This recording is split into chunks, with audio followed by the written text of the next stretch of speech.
Guys, so ಇವಾಗ ನಾವೆಲ್ಲಿದ್ದೀವಿ ಅಂದರೆ ನಮ್ಮ ಅಜ್ಜಿ ಮನೇಲಿದ್ದೀವಿ. ಸೊ ಜಸ್ಟ್ ರೀಚ್ ಆದ್ವಿ. ಇವಾಗ time 3 o'clock. Actually plan change ಆಯಿತು. ಮಗೇಬಳ್ಳಿಗೆ ಹೋಗಿದ್ವಿ, ಬಟ್ ಪ್ರಾಬ್ಲಮ್ ಏನಂದರೆ ಅಲ್ಲಿ ಫಾರೆಸ್ಟ್ ಡಿಪಾರ್ಟ್ಮೆಂಟವ್ರು ಒಬ್ಬರು ಸಿಕ್ಕಿದ್ರು. ಆ ಕಡೆ ಮಗೇಬಳ್ಳಿ ಕ್ಲೋಸ್ ಆಗಿದೆ, ಹೋಗೋಕ್ಕಾಗಲ್ಲ ಅಂದರು. ಸೊ ಫುಲ್ಲು ಡಿಸಪಾಯಿಂಟ್ಮೆಂಟ್ ಆಯಿತು ನಮಗೆ. ಆ್ಯಕ್ಚುಲಿ ಫುಲ್ ಜೋಶಲ್ಲಿದ್ವಿ ಹೋಗಿ ಅಟ್ರಾಸಿಟೀಸ್ ಮಾಡೋಣ ಅಂತ. ಬಟ್ ಏನೋ ಗೊತ್ತಿಲ್ಲ, ಹೋಗಂಗಿಲ್ಲ, ರೋಡ್ ಸರಿ ಇಲ್ಲ, ಮತ್ತು ಇಂಬ್ಳಗಳು ತುಂಬಾ ಇದೆ ಅಂತೆ. ಸೊ ಅದಕ್ಕೋಸ್ಕರ ಹೋದ್ವಿ, ಬಟ್ ಅರ್ಧಕ್ಕೆ ವಾಪಸ್ ಬಂದ್ವಿ. ವೀಡಿಯೋ ಮಾಡೋಕ್ಕಾಗಿಲ್ಲ, ಬಿಕಾಸ್ ಹೋದ್ರೆ ತಾನೇ ವೀಡಿಯೋ ಮಾಡೋದು. ಸೊ ಒಂದು ಒಳ್ಳೆ ಜಾಗನ ಮಿಸ್ ಮಾಡ್ಕೊಂಡಿದ್ದು ತುಂಬ ಬೇಜಾರಾಗ್ತಿದೆ. ಬಟ್ ಓಕೆ, ಏನೋ ನೈಟ್ ಇಲ್ಲೇ ಸ್ಟೇ ಆಗೋ ಥರ ಪ್ಲ್ಯಾನ್ ಹಾಕಿದ್ದೀವಿ. ಸೊ ಇವತ್ತು ಸ್ಟೇ ಆಗಿ ನಾಳೆ ಕ್ಯಾತನ್ಮಕ್ಕಿ ಅನ್ನೋ ಒಂದು ಜಾಗಕ್ಕೆ ಹೋಗ್ತಾಯಿದ್ದೀವಿ. ಸೊ ಸದ್ಯಕ್ಕೆ ಇವತ್ತು ಇಷ್ಟೇ ಆಗಿದೆ.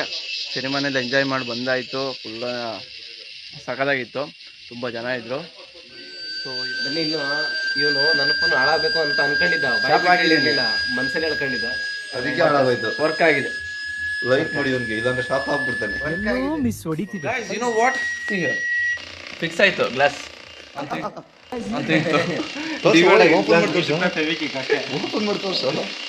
ಫೆವಿಕಿಕ್ ಪವರ್ ಅಷ್ಟೊಂದಿದೆ. ಜಸ್ಟ್ 5 ರೂಪಾಯಿಂದ ಗೈಸ್ ಇವಾಗ ಗ್ರಿಲ್ ಮಾಡ್ತಾ ಇದೀವಿ. ಇವಾಗ ಟೈಮ್ ಎಕ್ಸಾಕ್ಟ್ ಟೈಮ್ ಸರ್ 7 ಗಂಟೆನಾ, 7:30.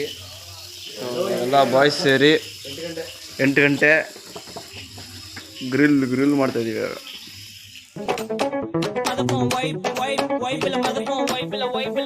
நாங்க பைக் அடித்து ரைட் அடிப்போம், ரைடுல ரைட் வெயில வானத்தை பிடிப்போம், தோழனுக்கு தோல் கொடுப்போம், தொல்ல வந்தா லேட் பார்ட்டில முடிப்போம், பாடுவண்ணா போடுவண்ணா வெயிட் ஆஃப் ஃபைட் ஒன் பஞ்சில கெளிப்போம், ஆடுவண்ணா ஓடுவண்ணா அட்டில டைட் கானா வைப்ல மதப்போம், வைப்ல மதப்போம்.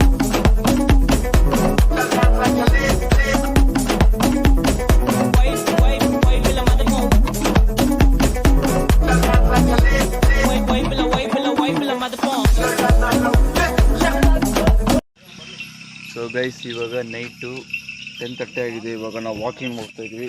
ಸೊ ಯಾರದ ಬಂದು ನೋಡ್ರೆ ಹಂದಿ ಅಲ್ಲ, ಯಾರು ಹೊಸಬ್ರು ಏನು ಭಾಳ ಪಂಟ್ರಾಗ್ಬಿಟ್ಟವ್ರಲ್ಲ, ಯಾರು ಇವರು? ಗೈಸ್ ಇವಾಗ ಊಟ ಮಾಡಿ ವಾಕಿಂಗ್ ಹೋಗ್ತಾ ಇದೀವಿ. ಕತ್ಲು ಅಂದರೆ ಕತ್ಲು, ಒಂದು ಲೈಟ್ ಇಲ್ಲ ನೋಡಿರಾ.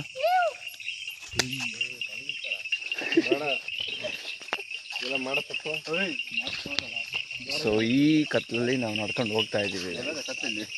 ಈ ಕತ್ಲಲ್ಲಿ ನಿಗೂಢ ಬರೀ ಇಂಥದೆಯಾ?